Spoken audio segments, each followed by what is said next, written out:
Picture this. You're sitting in an airplane. You feel a sudden bump. Yeah, that heavy thud. Right. Then another bump. You feel the heavy wheels of the airplane touch the ground. You have just landed in a brand new country. It's an exciting feeling, but also, exhausting. Oh, completely exhausting. You look out the small oval window next to your seat. Outside, you see a huge, sprawling airport. Sprawling means it just stretches out forever in every direction. Exactly. So you take a deep breath in and let it out. You are very, very tired. I mean, it was a long flight. A super long flight. Your legs are stiff from sitting for so many hours you really want to sleep. But you can't sleep yet. No, you can't. The journey is not over. You step off the airplane, you walk into the airport building, and the building is, well, it's enormous. It's so big it feels like a whole bustling city trapped inside a glass and steel box. That is the perfect way to describe it. There are thousands of people walking very fast in every direction. Everyone is rushing. They're rolling their heavy bags. The wheels of the bags are clicking on the hard floor. Everyone looks like they know exactly where they're going. Except for you. Right, except for you. And then you look up, you see signs hanging from the ceiling. Every single sign is written in English. That is a very real, very common feeling for travelers. It can feel scary. Most of all, it can feel overwhelming. Overwhelming, that's a big word. It is. When we use the word overwhelming in English, we are talking about a specific state of mind. It's not just an emotion. Right, it's physical too. Yeah, we're talking about that feeling when too much information hits your brain all at the exact same time. Oh, wow, yes. It is like a giant wave of water washing over you, and you cannot catch your breath.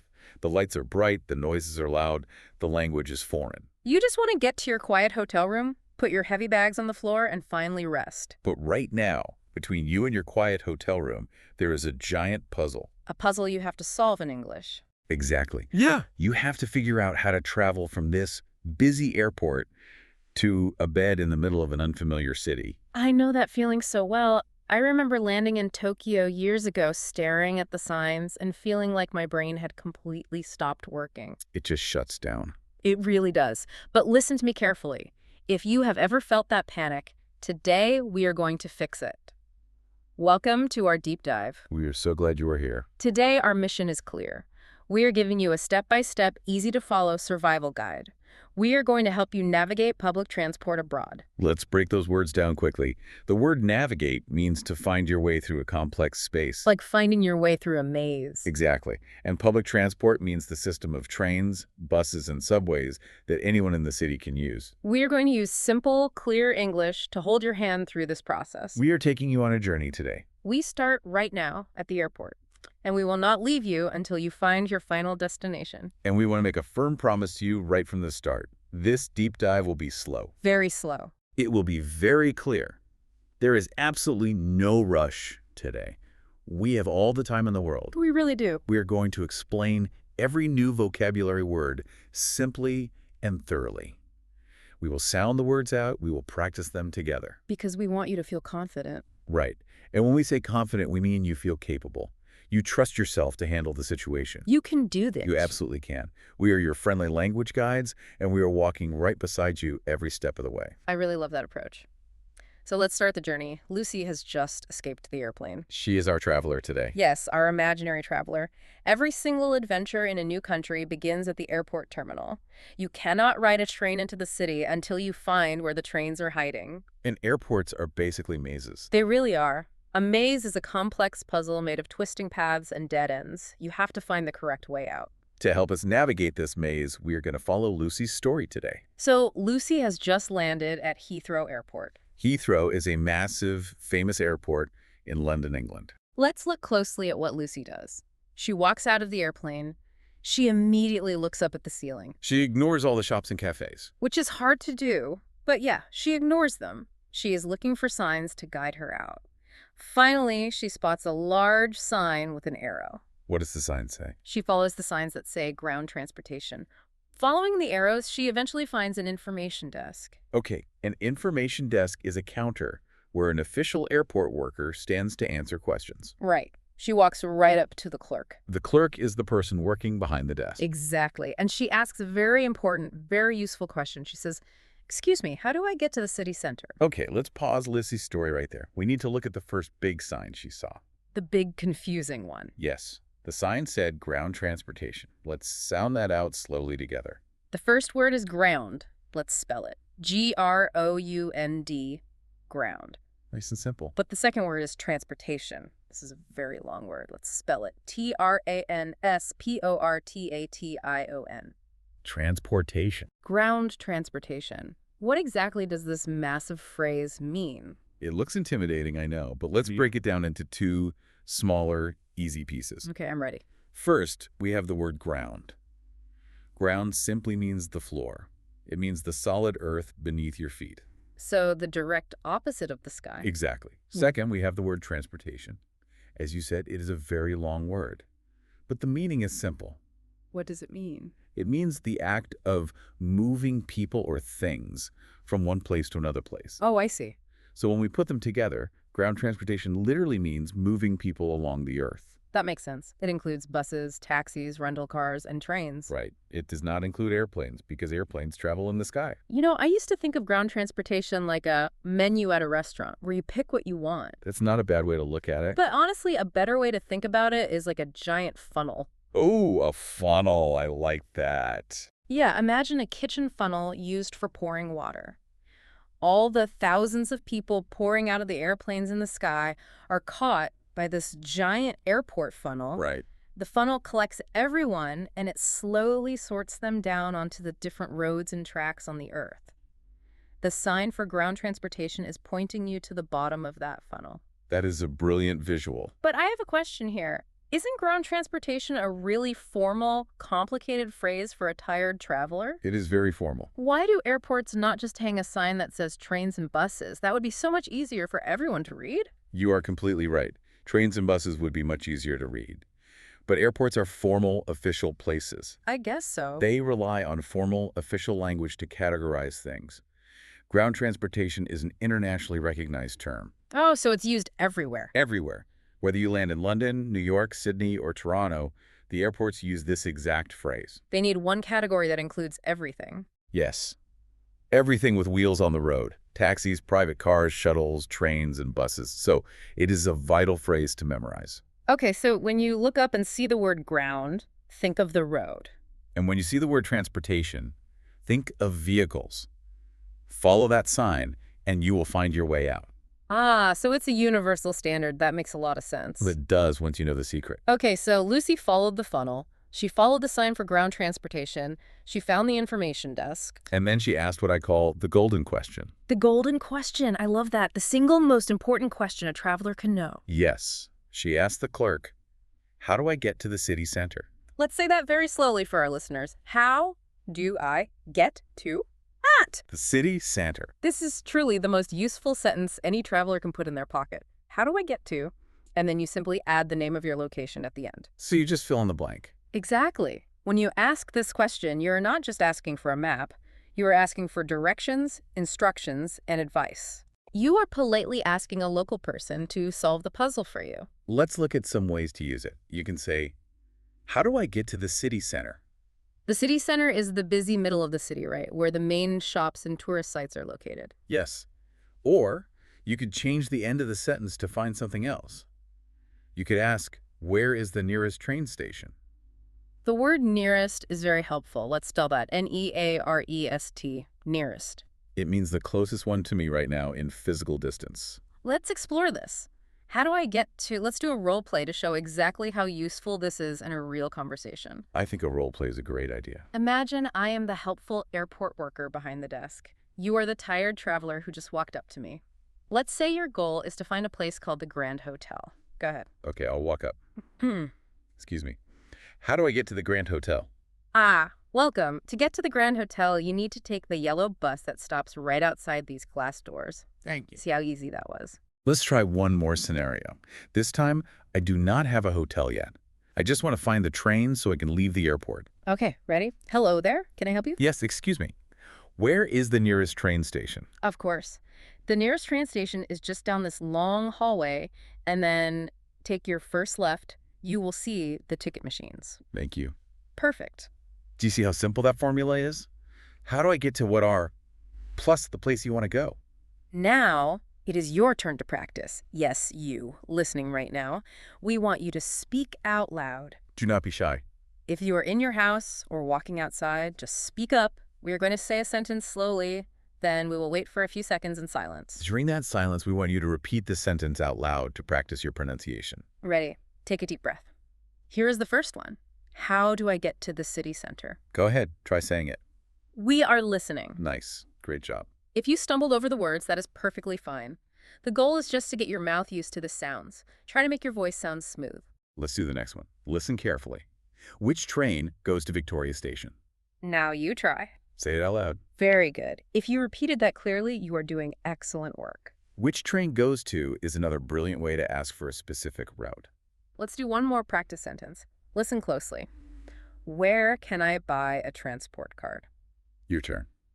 Excellent work. You are already sounding like a confident, expert traveler. Really good job. Now, before we officially leave the airport in our story, we need to visit our culture corner to talk about how airports are physically built. Because there are two more crucial words you might see on signs before you reach the city trains. Right, we need to talk about terminals and shuttles. You see, modern airports are massive. Sometimes they are so unbelievably big that they actually need their own private transportation system just to move people from one side of the airport to the other. That is absolutely true. It's crazy to think about. First, we need to understand the word terminal. Let's spell it. Terminal. Terminal. The terminal is the massive building where the airplanes park to let passengers on and off. Huge international airports do not just have one building. They have many terminals. They might be named with numbers, like Terminal 1, Terminal 2, and Terminal 3. Or they might use letters, like Terminal A or Terminal B. Here is the tricky part for travelers. Sometimes your airplane lands at Terminal 1, but the train station that takes you into the city is located way over in Terminal 3. You cannot walk there. It is too far. Way too far. You have to travel between the buildings. And how do you travel between these giant buildings with heavy luggage? You look for signs that use the word shuttle, or sometimes air train. Let's spell shuttle. S-H-U-T-T-L-E, shuttle. A shuttle is a specific type of vehicle. It is usually a small bus or a small driverless train. Its only job in the entire world is to go back and forth between the airport terminals. It just goes in a loop, over and over. It is almost always completely free. You do not need to buy a ticket for the shuttle. You just wait for the doors to open, roll your bags on, and it takes you to the next building. It shuttles you back and forth. Exactly. So imagine you ask the information desk worker, where is the train station? And they reply, the train station is at Terminal 3. You need to take the shuttle. Now you know exactly what that means. You need to follow signs for the free small train, get on it, and ride it until you reach building number 3. And just like that, we have survived the first part of our journey. We have escaped the airport terminal, we followed the signs, we asked the right questions, we rode the shuttle, and we finally found the train station. That is a huge success. But travelers cannot relax for long. No, they can't, because right as you enter the train station, a new challenge appears to block your path. The dreaded machine. Yes. You are standing in front of a glowing ticket machine. It is a computer screen. There is a line of people waiting behind you. They might be looking at their watches. You feel rushed, you feel that panic returning, and worst of all, the computer screen is asking you very confusing questions about what kind of ticket you want.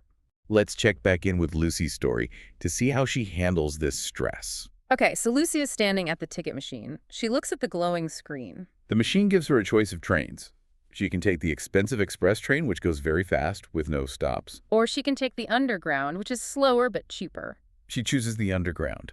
But then she sees two very confusing words on the screen. The buttons ask her to choose between one way and return. She hesitates. I would hesitate too. She knows she is going to be in London for a whole week, so she does not want to buy a single paper ticket every time she travels. She decides she wants a plastic card she can use all week. So she taps a button on the screen that says, get a new card. Then the screen asks her to top up the card. She taps the button to top up with 20 pounds. Pounds are the official currency or money used in England. Okay, there is a massive amount of vocabulary here. We need to decode this step by step. To decode means to figure out a secret message. Let's start with those two confusing buttons for the tickets. The machine offered her one way and return. This is a major point of confusion for English learners. Honestly, it is confusing for native English speakers when they travel. Oh, absolutely. In America, where I am from, we absolutely never say return for a train ticket. We say one way and round trip. A round trip means you go to a place and later you come back to where you started. The trip makes a full circle. It is round. But in the United Kingdom, like in London, they say single and return. Wait, hold on. I have always struggled with this. A return ticket. Yes. If I buy a shirt at a store and it is too small, I return the shirt, I give it back to the store manager. Why am I giving my ticket back to the train? That makes no sense to me. It is a very common source of frustration. It helps to think about the philosophy or the logic behind the words. Okay, what's the logic? In the United Kingdom, the vocabulary focuses on the action of the person traveling. The action. Right. When you buy a return ticket in London, it means you are paying to travel to a destination, and you are also paying for the right to return to your starting point. Oh, I see. You are returning home. Exactly. You are not returning the piece of paper. You are returning your physical body. Okay, that makes it click for me. So, a return ticket gives you two rides. One ride to go there and one ride to come back. And instead of the American word one way, the British often say single. Right. A single ticket means a single lonely journey. You travel to the destination and you do not come back. It is just one single ride. So the British ticket focuses on the action of returning, while the American ticket focuses on the shape of the trip. A round circle. That is a brilliant mental hook to remember it. So U.S. English uses one way and round trip. UK English uses single and return. They mean the exact same things, just using different cultural logic. You always have to pay attention to which country you're standing in. But in our story, Lucy did not buy a single or return paper ticket. She bought a reusable plastic transport card. And the story said she had to top up the new card with 20 pounds. What on earth does top up mean? Let's spell it first. T-O-P space. U-P, top up. Top up is an incredibly common phrasal verb, especially in British and Australian English. What does it mean? It simply means to add money to a card, a mobile phone plan, or a bank account. Oh, I get it. You see, when you buy a brand new plastic transport card from the machine, the card is completely empty. It has zero money on it. You cannot tap it to ride the train with zero money. You must put money onto the digital balance of the card. You top it up. I want to expand on the analogy of a glass of water here because it paints a perfect picture in the mind. Oh, I love analogies. Think of your new plastic transport card like an empty glass. When you first buy the card, the glass has nothing in it. Completely dry. Right. So you pour water into the glass until it reaches the top rim. Now it is full. Then you spend the day riding trains. Every time you ride, you take a drink of water. Exactly. By the end of the day, your glass is half empty. You do not have enough water for tomorrow. So what do? You go back to a machine, you put your credit card in, and you pour more water into the glass until the water level reaches the top rim again. You top it up to make it full. Every time you ride the train, your money level goes down. So you go to the machine and you top up the card. You add more money to bring the level back to the top. That visual makes it so clear you are bringing the level back to the top. You will hear this phrase constantly when you travel. A friend might say, "Hold on, I need to top up my card before we get on the bus." Or you might ask a station worker, "Excuse me, where can I top up my card?" And when you finally pay for that top up at the machine, you will likely see another very modern technology word on the screen. The word is contactless. Let's break that important word down. C-O-N-T-A-C-T-L-E-S-S. Contactless. Let's unpack this one. The first part of the word is contact. Contact means physical touching. If my hand touches the cold metal of a table, my skin is making contact with the table. The second part is a suffix, less. Less means without. Like if you are fearless, you are without fear. So if we put it together, contactless means paying without physical contact. It means you do not have to push your card into a tight slot. Exactly. The machine uses radio waves. To pay, you do not need to push a plastic card into a machine, and you do not need to hand dirty paper money to a human worker. You simply take your credit card or your mobile phone if it has digital payment set up, and you hold it flat over the glowing reader on the machine. You tap it lightly. The machine reads the chip through the air, you will hear a sharp beep, and a green light will flash. You have paid.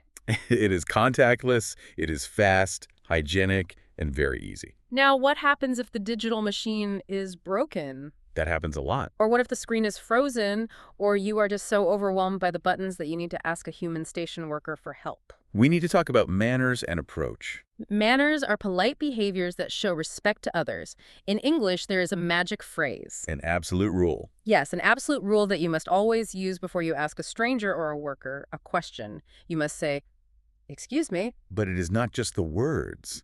It is how you say them. Yes, the phrase "excuse me" is incredibly important, but the intonation is everything. Intonation is the rising and falling pitch of your voice. You should never just walk up to a worker, stare at them, and say flatly, "Where is the train?"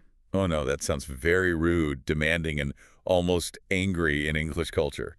It sounds like you're giving them an order. You must soften your approach. You walk up, you make gentle eye contact, you smile slightly, and your pitch goes up at the end. "Excuse me, can you help me?" The rising pitch shows that you're making a polite request, not a demand. It shows respect for their time. It gets their attention gently. Let me demonstrate the difference so you can hear it. If I am angry and someone is blocking my path, my voice drops down hard. "Excuse me." That means get out of my way. But if I need help, my voice lifts up and sounds lighter. "Excuse me, could you help me?" Do you hear the difference? Let's practice the polite version. Wherever you are right now, try saying it with a soft, rising pitch. Excuse me. Try it now. "Excuse me." It feels light and polite. All right, it is time for our first interactive quiz. We want to test your memory and see what you have absorbed so far. We are going to ask you 3 questions about the airport and the ticket machines. After each question, we will pause for a few seconds. We want you to think about the answer and then say the answer out loud into the room. Do not worry if you make a mistake or forget the word. We are learning together, and mistakes are how the brain learns. Here is question number 1. What is the American English word for a ticket that allows you to travel to a place and then travel all the way back to where you started? Say it out loud. We are waiting. Do you have your answer locked in? The answer we are looking for is a round-trip ticket. Remember the shape? It makes a full circle. A round trip? Now, if you said return ticket, you are technically right too. That is the UK word. But the American word is round trip. Great job. Let's try question number 2. What is the 2-word phrasal verb that means to put more digital money onto your empty travel card? Think about the glass of water. Take your time. What's the phrase? Did you get it? The answer is to top up. You need to top up your card. If you said fill up, that is a great guess. We use that for putting gas in a car, but for digital money on a card, we say top up. Let's move to the final question for this section. Question number 3. Yeah. If you have just landed at the airport and you're looking for the area that has all the buses, taxis, and trains, what is the large formal sign you should follow? Say your answer. What's the sign say? Time is up. The answer is ground transportation. Ground transportation. Very well done. If you got all 3 of those right, you are doing absolutely amazing. If you missed one, that is entirely okay. Repetition is the key to language. You can always rewind and listen again. Now let's get back to the journey. You have your shiny new transport card in your hand. It is topped up with 20 pounds. You are ready to travel. This brings us to the next phase, the underground maze, finding the right platform. You walk away from the ticket machines. You walk down a long flight of stairs, or maybe you ride a steep escalator deep under the ground. The air feels cooler down here. You walk into the main train station hall. You look at the wall, and there is a giant glowing map. It is covered in brightly colored lines. There are red lines, blue lines, green lines, and yellow lines, all crossing and twisting over each other. It looks like a bowl of brightly colored spaghetti thrown at the wall. It is a complete visual mess. How do you even begin to read it? Before we read the map, let's talk about what we actually call these deep underground trains. Because depending on what city you're visiting, the local people use entirely different names for the exact same thing. It can be confusing if you don't expect it. In New York City and much of America, they call it the subway. Let's spell that. S-U-B-W-A-Y, subway. Sub means under, and way means road. The road under the ground. In London, however, they rarely say subway. They call it the underground, or very commonly, the tube. T-U-B-E, tube. They call it the tube because the tunnels they dug over 100 years ago look like long, round, narrow tubes. If you go to Paris, France, or Washington, D.C., they call it the metro. M-E-T-R-O, metro. Subway, underground, tube, metro. Please remember they all mean the exact same thing. They just mean an electric passenger train that runs in tunnels under the city streets. Now let's check back in with Lucy's story to see how she reads that spaghetti map. Lucy is standing quietly in front of the map on the wall. First, she finds the dot for the station she is at right now. Then she scans the map and finds the dot for the station near her hotel. She traces the line with her finger. She sees a problem. She cannot take just one single train to get to her hotel. The line she is on goes a different direction. She realizes she needs to switch trains at a station in the middle called Green Park. She needs to transfer. She looks around the busy station hall and looks for signs pointing to her first train. She follows the arrows pointing down another hallway toward the eastbound platform. There's a lot of critical navigation vocabulary here. Let's look closely at the word platform. P-L-A-T-F-O-R-M, platform. The platform is the long, flat area of concrete floor where you stand while you wait for the train to arrive. It is elevated above the tracks. You absolutely never stand on the metal tracks. That is extremely dangerous. You stand safely on the platform. But a large station might have 6 different platforms. How do you know which one is yours? You must always check the digital television screen hanging from the ceiling. Make sure the screen shows the final destination of your train and the correct platform number before you walk down the stairs. That is great advice. Check the screen first. Now, in the story, Lucy followed the overhead signs for the eastbound platform. Eastbound. Let's explain how this word is built. The word ends in the letters B-O-U-N-D, bound. In the context of travel, the word bound means heading toward a specific place or going in a certain direction. So eastbound simply means the train is moving toward the east side of the city. I think this specific system is fascinating, but it trips up a lot of tourists. It really does. In some cities, the signs hanging in the station do not tell you the name of the last city on the train line. Instead, they give you a compass direction. It feels a bit ancient, like navigating a wooden sailing ship across the ocean by looking at the sun. Instead of relying on street names, you have to orient yourself using the earth. So if you look at a standard map on the wall, north is always pointing to the top of the map. South is pointing to the bottom. East is pointing to the right side of the map. West is pointing to the left side of the map. Exactly. So in these cities, you will see 4 types of directional signs hanging over the tunnels. Northbound means the train is traveling up toward the top of the map. Southbound means the train is traveling down toward the bottom of the map. Eastbound means the train is moving to the right. Westbound means the train is moving to the left. So you look at the dot on the map where you are standing, then you look at the dot for your hotel. Is your hotel dot located above the dot where you are right now? Then you need to follow the signs for the northbound platform. It is that simple once you understand the logic. Let's practice saying those compass directions out loud together, nice and slow. Focus on the bound part. Northbound. Southbound. Eastbound. Westbound. Excellent. Now let's go back to Lucy's journey. She realized from looking at the map that she had to transfer at Green Park Station. What does transfer mean in this context? Let's spell it. T-R-A-N-S-F-E-R, transfer. To transfer means to switch from one vehicle to another. It means your journey requires 2 steps. You get on the first train, you ride it until you reach the middle station, in this case, Green Park. The doors open, you get off the train, you do not leave the station. Instead, you walk through the underground tunnels, find a new platform, and you get on an entirely different train to finish your trip. In the UK, they usually use much simpler words than transfer. They just say change trains. You change from one train to another. And how do you know which train you were supposed to change to? That is where the colors on a map become your best friend. You look at the lines. The map is full of lines connecting the dots. A line is simply the specific path that one train takes back and forth all day. To make it easy for our brains to process quickly, transport authorities give the different lines distinct colors. They will call it the blue line, or the red line, or the yellow line. So your travel instructions might sound like this. Take the northbound red line for 3 stops. Transfer at Green Park, change to the eastbound blue line, and ride it to your hotel. And finally, when you reach your final stop on the blue line, you need to leave the dark, noisy underground station. You want to breathe fresh air and see the sun again. You need to look up at the ceiling for signs that guide you to the street. In America and Canada, you look for the red or green signs with the word exit. E-X-I-T, exit. But in London, you'll often see large yellow and black signs that say way out. Both exit and way out mean the exact same thing. They point you toward the stairs that lead to the street. Let's role play reading the map to solidify this in our minds. Yeah. Let's pretend we are traveling together. We are standing in front of the map. Okay, I am very confused, and you are helping me figure it out. Okay, don't worry. Let's look at the map together. Look at this red dot right here. We are here at the airport station. Okay, I see the red dot, But our hotel is way over here. Look, I'm pointing to the far right side of the map. It's a long way away. Right. Since the hotel dot is far over on the right side of the map, what compass direction is that? The right side is east, so we need to find the signs for the eastbound platform. Oh, I see the sign hanging above us right now. It says eastbound red line. Great. So we get on the red line, sit down, and stay on it the whole time until we get to the hotel, right? No, look closely at the map line. Follow the red line with your finger. See? The red line actually goes past our hotel dot. It doesn't connect. We have to stop in the middle. We need to transfer. When we reach the middle station, we get off the red line, and we change trains to the blue line.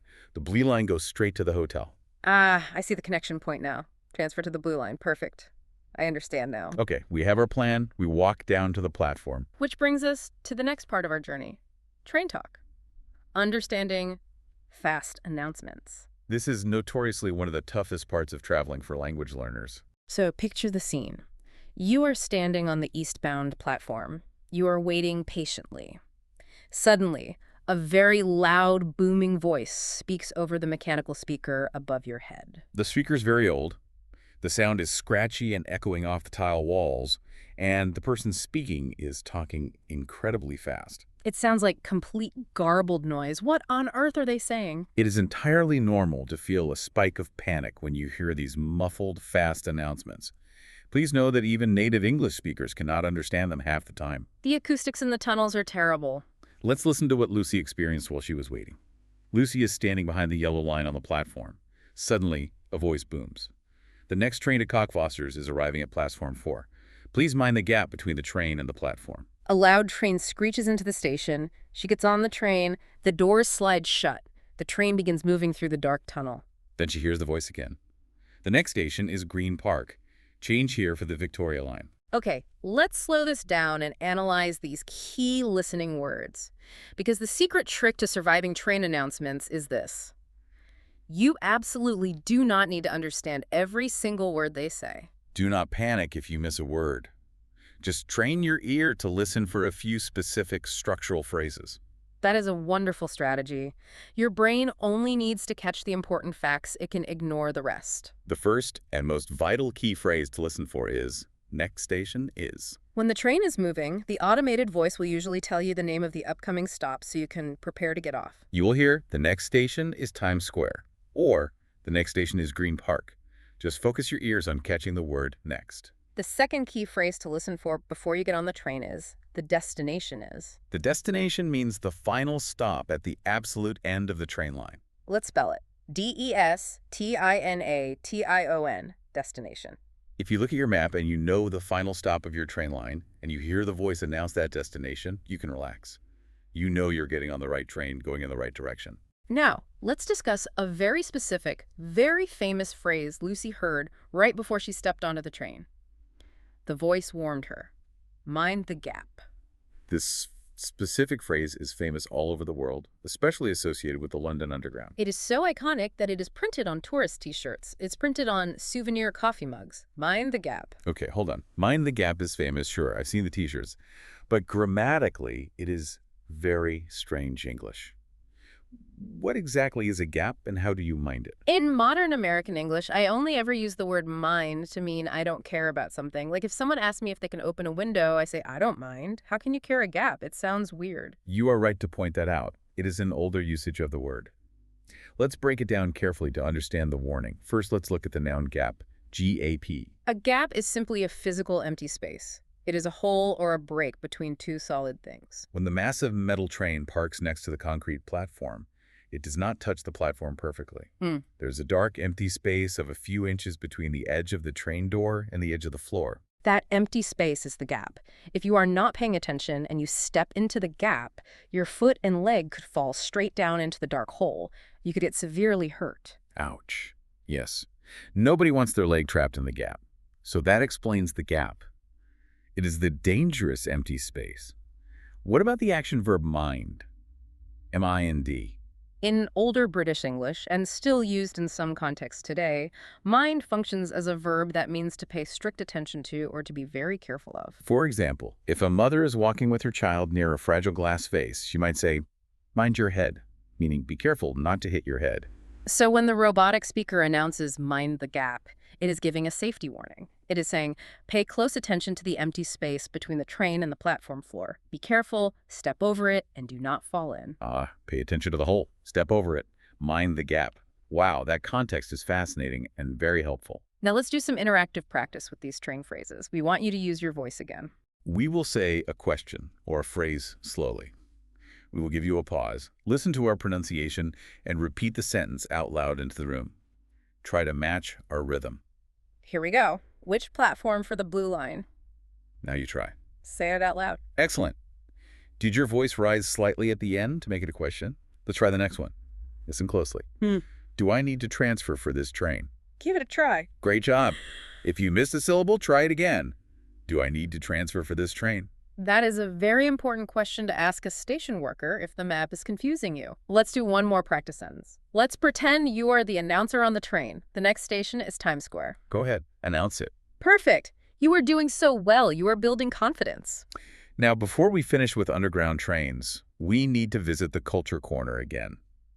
Because there's a specific time of day in big cities that you desperately need to be warned about. We need to discuss the chaos of rush hour. Rush hour, R-U-S-H hour. The word rush means to move very fast, usually in a panicked hurry. Rush hour is the specific time of day when almost every single working person in the city is traveling at the exact same time. It's the commuter peak time. Millions of people are rushing to their office jobs in the morning, or they are rushing home to their families in the evening. When does this happen? Usually, morning rush hour is from 7:00 a.m. to 9:00 a.m. and evening rush hour is from 5:00 p.m. to 7:00 p.m. Let me describe the physical experience of traveling during rush hour because it is intense. During these hours, the underground stations are incredibly uncomfortably crowded. The platforms are a sea of bodies. When the train doors open, people push forward.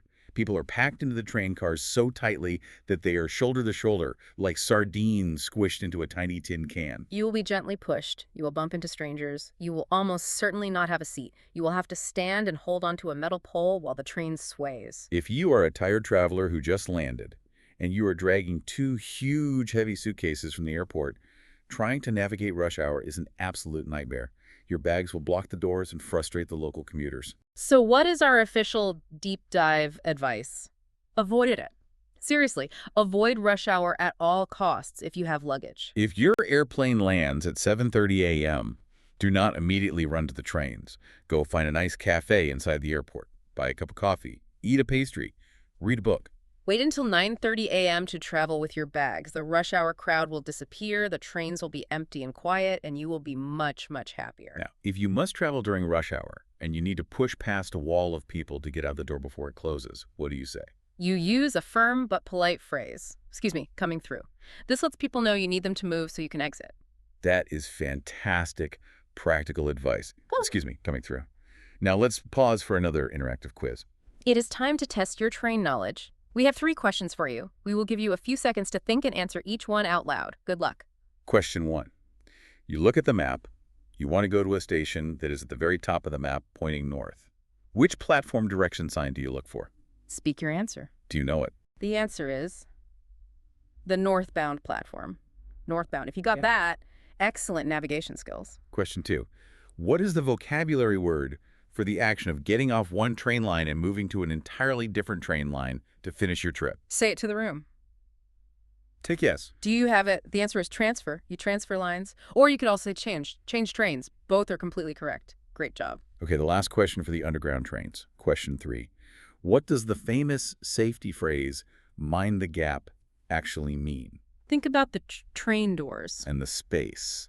The answer is pay attention and be careful of the empty space between the train door and the station platform.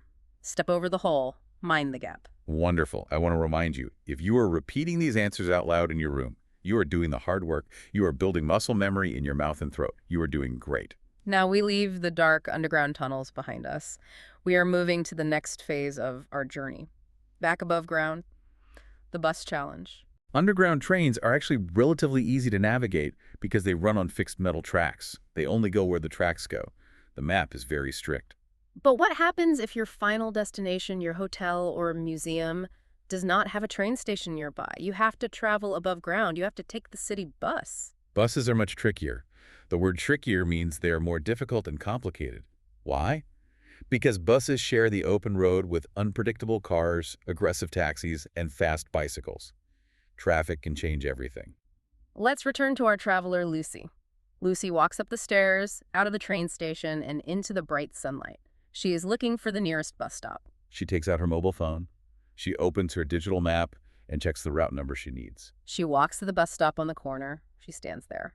Soon, she sees a big red bus driving down the street toward her. She steps forward and hails the bus by waving her hand high in the air.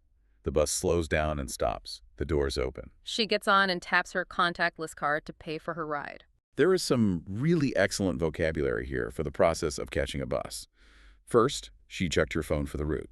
Let's spell that important word, R-O-U-T-E, route. A route is the specific path through the city streets that a particular bus drives every single day. To keep it simple for passengers, cities assign numbers to these routes. You might need to ride bus number 42 or bus number 15. The route number is incredibly important. It is always painted very large on the front of the bus, usually on a digital screen right above the driver's front window. Okay, so picture this. You are standing on the sidewalk at the bus stop. Yeah. You see bus 42 coming down the busy street. That is your bus. You just stand there and wait for it to stop, right? No, you absolutely must.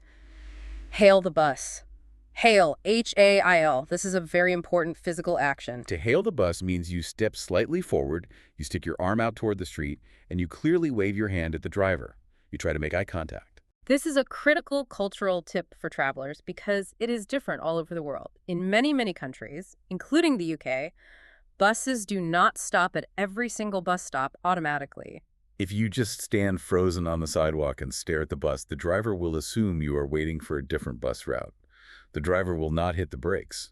The bus will simply blow past you at full speed. You must hail it. You must wave your hand clearly so the driver thinks, that person wants my specific bus. I will stop. I can tell you from personal experience, it is terrifying and frustrating to watch your correct bus drive right past you because you didn't wave. Okay, so I wave my hand. The bus slows down and stops. I get on. I tap my plastic card on the reader. I find an empty seat and sit down. The bus starts driving again. But here is my question. I am sitting in the back of the bus. The driver is up front, focused on the crazy city traffic. The driver does not know where I personally want to get off. And like you said, the bus does not stop at every single stop if nobody is waiting outside. So how do I communicate with the driver? Do I stand up and yell loudly, hey, stop the bus? Oh, please do not yell at the driver. That would be very startling. Yeah. No, you must silently request to stop. Request means to ask politely. You have to ask the bus machinery to tell the driver to stop. How do you do this physically? You look around the bus from your seat, usually attached to the yellow metal poles you hold onto for balance. There are small, bright red buttons. The button usually has the word stop printed on it. When you look out the window and see that you are getting close to your destination, you reach out and push that red button. Immediately, a loud bell will ring throughout the bus. Ding! A digital sign at the front of the bus will light up with the words bus stopping. The driver hears the bell, sees the light, and knows to pull over at the very next designated bus stop. That is so efficient. But what if it is an older, vintage bus? Sometimes I have been on buses where there are no red buttons on the poles. What do I do then? That is a great observation. In older buses, the technology is different. Instead of buttons, there's a long, thin string or a wire running horizontally along the wall of the bus, right above the windows. To request a stop, you have to reach up and pull the cord. C-O-R-D cord. You grasp the string, pull it firmly downward, and it mechanically rings the bell near the driver. It achieves the exact same result as the modern red button. Let's role-play this feeling of anticipation because it can be stressful when you are tracking your journey on a map. Yeah. Imagine you and I are sitting on the bus together. You are looking eagerly out the window. You are looking for the big art museum you want to visit. We know it is coming up soon. I'm watching the streets. Ooh. Oh, look, there is the museum up ahead. I see the large columns. Okay, quick. We need to request a stop. Look for the red button. Do you see it? Where is it? It is right here on the pole next to my shoulder. I'm pushing it now. Ding. Perfect. Look at the front. The sign lit up. It says bus stopping. The driver is putting on the turn signal and slowing down to pull over to the curb. Phew. We did it. We successfully requested a stop. Which brings us perfectly to our final section of the journey, lost and found, asking locals for help. Because sometimes the journey does not go perfectly smoothly. Sometimes you are staring out the bus window, but you do not see the museum. You do not recognize the buildings. You are checking your phone map, but the little blue dot is jumping around. You do not know when to push the red button or pull the cord. You realize with a sinking feeling in your stomach that you are a little bit lost. It is scary. Your heart beats faster. But I'm here to tell you, it is absolutely okay. It happens to everyone. This is the exact moment it is time to use your courage and your English to ask a local person for help. A local is a person who lives and works in that city every day. Let's see how our brave traveler Lucy handles this moment of panic. Lucy is sitting quietly on the bus. She is looking out the window, but the streets look like residential neighborhoods, not the city center. She is not sure when she should get off. She takes a deep breath. She turns to a friendly-looking stranger sitting next to her. She uses her polite intonation and asks, "Excuse me, does this bus go to the Museum of Art?" The stranger smiles warmly and nods yes. The stranger tells her, yes, it does. Just pull the cord when you see the big green park on the left. Lucy feels a massive wave of relief wash over her. A few minutes later, she sees the park. She pulls the cord. The bus stops. As she steps off the bus, she turns back and shouts cheerfully, "Thank you, driver." I love how Lucy handled that. Let's break down Lucy's polite, effective question. She started with the magic words to get attention gently. Excuse me. Then she asked the core question, "Does this bus go to?" And then she added her location. Let's practice the structure of that sentence. Does this bus go to? It is a beautifully simple, closed question. It is a yes or no question. The local person will either say, yes, it does, which is great news, or they will say, no, I'm sorry, you were on the wrong bus. Which is bad news, but at least you know you need to get off and try again. There are other very helpful, polite phrases you can use if you are standing on the street and you feel lost. You can approach someone and say, "Excuse me, I am looking for the museum." Or you can ask, excuse me, is this the right way to the museum? And what if you were already on the correct bus, but you just don't know exactly when to push the button? You can turn to the person next to you and ask a different question. You can ask, "Excuse me, how many stops until the park?" They might count in their head and say, oh, it is about 3 more stops from here. No. Then your job is easy. You just watch the doors open and close, and you count. 1 stop, 2 stops, 3 stops, push the red button. Now, we want to do a deep dive here on an incredibly important communication trick for travelers. It is a technique called confirming information. When you ask a stranger on the street for help, they might be very eager to help you.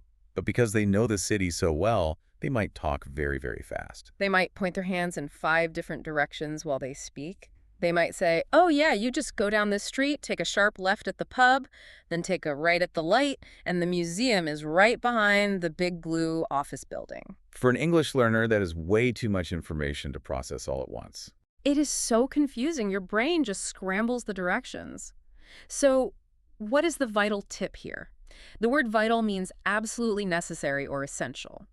The tip is this: always repeat the directions back to the person who gave them to you. But don't just mimic them. Repeat what they said using your own simple words. You do this to make sure your brain understood the path correctly. You are confirming the information. Exactly. It is a safety check for your brain. The stranger gives you complicated, fast directions. You listen intently, then you pause, point your finger, and say, "Okay, so I turn left at the bank, and then the museum is on the right." The stranger will either nod enthusiastically and say, yes, exactly, you got it. Or they will correct you and say, no, left at the pub, not the bank. By repeating it back simply, you ensure you don't walk 10 blocks in the wrong direction. Let's do a role play of asking for directions and using the confirming technique. I will play the fast-talking local person on the street. You play the slightly lost traveler. Okay, excuse me, I'm looking for the main train station. Oh, the main train station. Yeah, it's not far at all. Just walk straight down this road for a bit, walk past the big green coffee shop on the corner, and take your very first left turn. You will see the big clock tower right there. Okay, let me make sure I understand. I walk straight past the coffee shop, and then I turn left. Yes, exactly. First left turn immediately after the coffee shop. You can't miss it. Thank you so much for your help. See how helpful that is? Repeating it gives you a sense of control and confidence. Let's practice saying some of these street phrases out loud. It is time for you to speak again. Listen carefully, wait for the pause, and repeat the sentence out loud, focusing on your polite intonation. Here's the first one. Does this bus go to the airport? Your turn to say it. Speak clearly. Very good. A gentle rising pitch at the end makes it a perfect question. Here's the next one. Which stop should I get off at? You try it. Excellent work. Remember, the phrasal verb getting off simply means leaving the bus or train.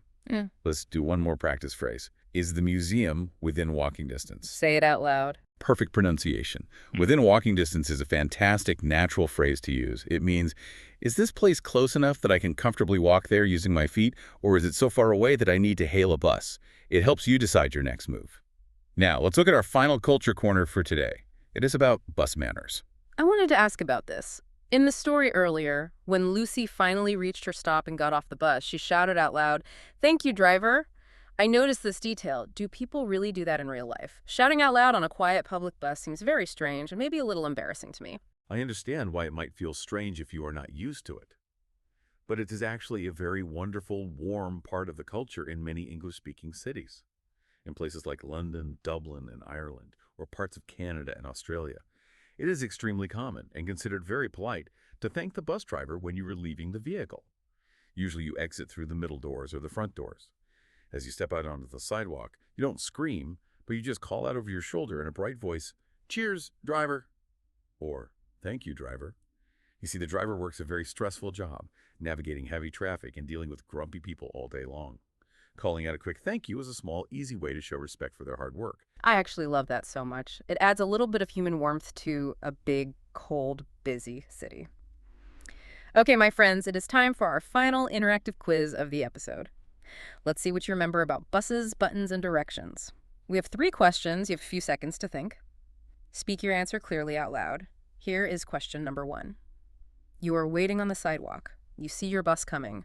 What physical action must you do with your hand to make the bus stop for you? Try to answer. What's the word? The answer is, you hail the bus, you step forward and wave your hand clearly in the air, never just stand still. Question 2. If you are sitting nervously on the bus and you aren't sure where to get off, what is a polite, simple question you should ask the local person sitting next to you? Take a moment to say it. Did you remember the phrase? The answer is, "Excuse me, does this bus go to?" And then your place. Or you could have said, "Which stop should I get off at?" Both of those are perfect answers. Okay, here is the final question of the day. Question 3. You see your stop coming up out the window. How do you mechanically signal to the driver that you want them to pull over at the very next stop? Give your answer out loud. How do you do it? The answer is, you press the red stop button on the pole, or if it is an older bus, you reach up and pull the long cord above the window. Excellent job on all of those. Wow.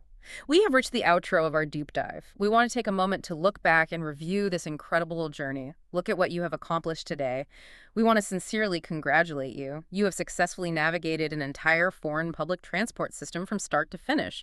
Think back to where we started an hour ago. You started feeling overwhelmed at the massive airport, but you learned how to look for the ground transportation funnel.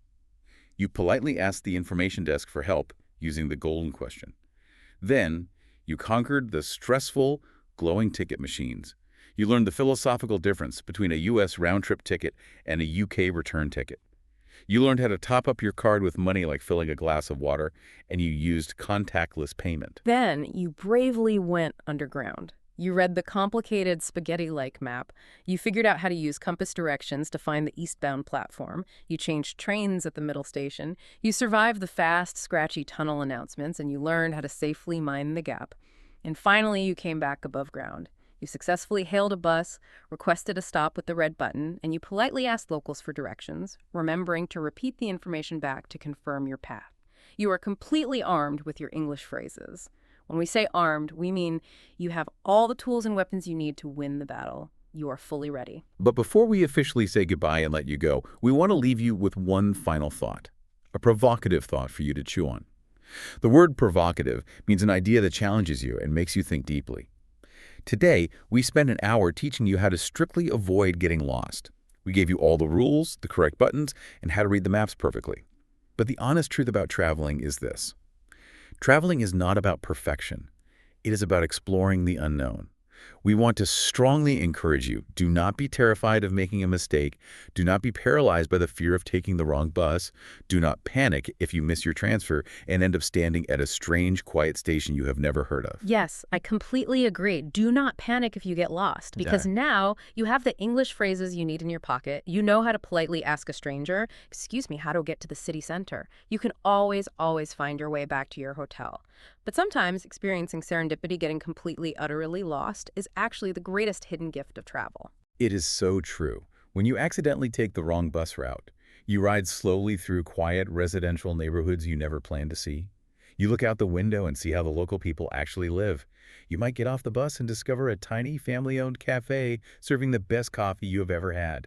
You might stumble into a beautiful, shaded local park that isn't printed in any tourist guidebook. Some of the most beautiful, authentic, and hidden parts of a new city are only ever discovered when you lose your map, let go of your strict plan, and let the city surprise you. Think back to when we started this audio journey. You were sitting on that airplane. You were tired. The giant airport felt scary. The English signs felt overwhelming. The transport system felt like a giant, impossible puzzle designed to keep you out. But it isn't. The city is just waiting for you to come and find its secrets. The puzzle is just a door. And now you have the linguistic keys to unlock it. Go out there, mind the gap, practice your English boldly, and see where the wrong bus takes you. We wish you safe, exciting, and happy travels on your next trip abroad. We will see you next time.